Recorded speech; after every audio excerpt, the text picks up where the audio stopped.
the amazing thing, the way we've been made, we can determine ourselves to turn things around. We can turn things around.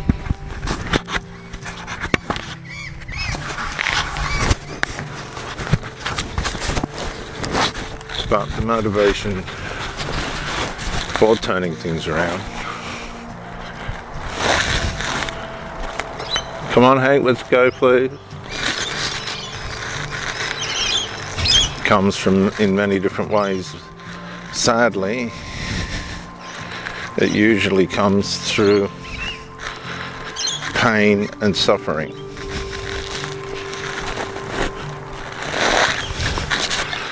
And it's pain and suffering that can be micro-incrementally self-inflicted, that happens slowly and then gradually builds into a problem that's bigger than we can fix.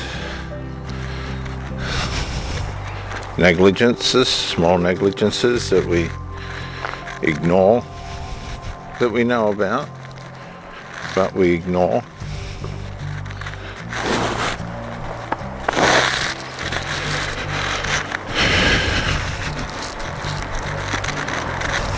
We might feel sorry for ourselves and put our heels in the ground and decide, no, I'm just not going to cooperate with people that want to fix this particular problem. I'm just not going to fix it. I've got resentment, bitterness, anger, disappointment,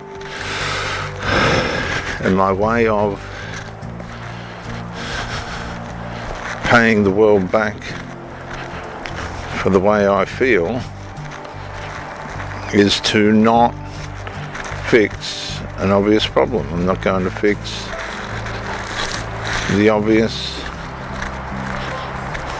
problem in my life. I'm going to make people see it. I'm going to make people realize it. And I'm just going to stay this way in stubbornness and be determined to get attention through my problem. And people do this every day. Every day. People are wasting their lives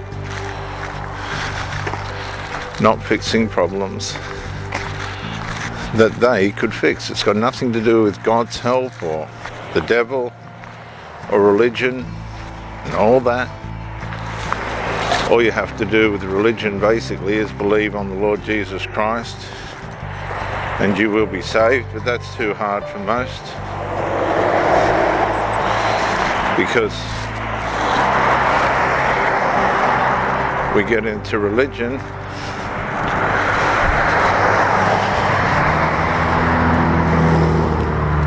and overdo it.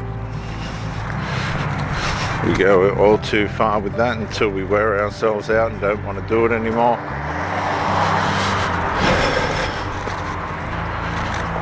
The church hasn't done a good job really, when you think about it, in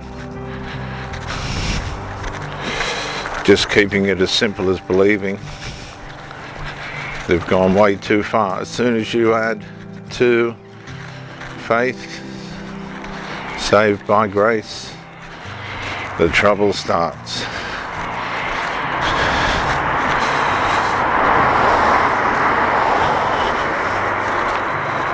But everybody has a choice. Now,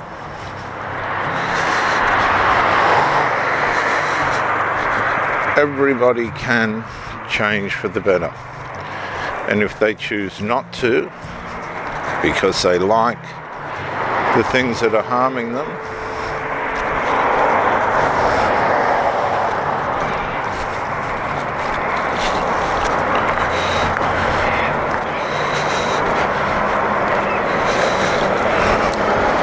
then they've got nobody else to blame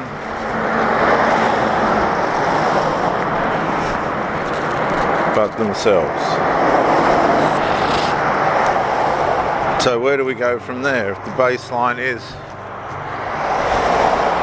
harm and self-punishment, stubbornness and destructiveness, because it all flows over onto the mindset. A person that is negative towards himself will eventually be negative toward everybody else around them. And again, this is another way in which trouble starts, because at first everybody's doing okay and getting along, and then the drugs come in and the alcohol and other habits. Then you've got the psychological negative characteristics that come in alongside that of tiredness, laziness, negativity, hungoverness, laziness, mind fog, incorrect thinking, delusions,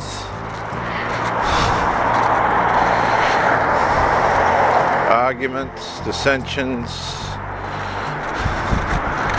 dissatisfactions.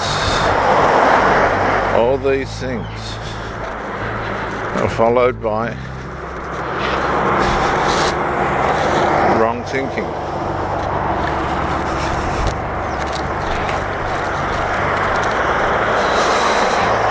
Delusion, that's the big one. When we're arguing for something, no, just talking to the dog. When we're arguing for something or believing in something, which many of us do, that's just not going to be of any value to our life.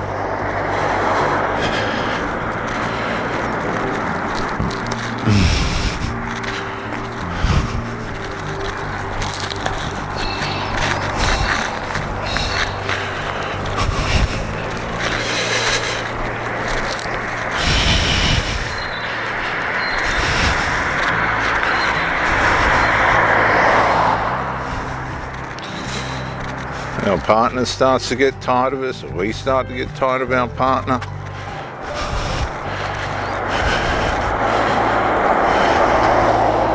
One of the big ones I've found in the disintegration of my relationships has been the person that you're with allows people to cross into the intimate dimensions of the relationship. There's an intrusion, there's interference.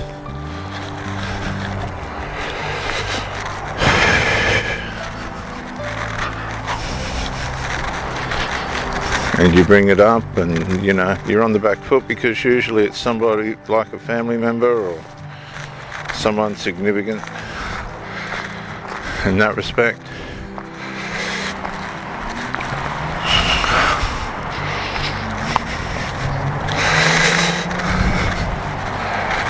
And the next thing you know, you're being told that you're jealous of this person or some one thing or the other. And all you're trying to do is get order, but that's not going to compute for very long at least. It will compute at first.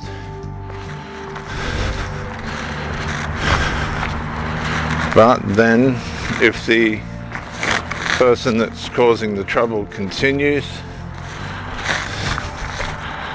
to carry on and etc., then it's not going to compute. It's not going to work. The next thing you find yourself as the enemy. They're not going to fix the problem. They don't want to. You're now the problem. And again, it's parallels with narcissism in the way in which these problems cause things to disintegrate. And disintegration or devaluation, rather than resolve, is a primary trait according to the psychologist's field of narcissism and other personality traits, but narcissism in particular. And it comes by way of lack of individuation and separation from parent to child. That's why a lot of family members cause a lot of the trouble, because they haven't individuated and separated from one another. They've just allowed themselves to remain enmeshed, and they interfere in everything, and they bring down everything, and they just end up with each other. You're just a commodity. You're not as valuable as you think, because DNA is a hard nut to crack, and you have to accept that sometimes you're not as valuable as you think.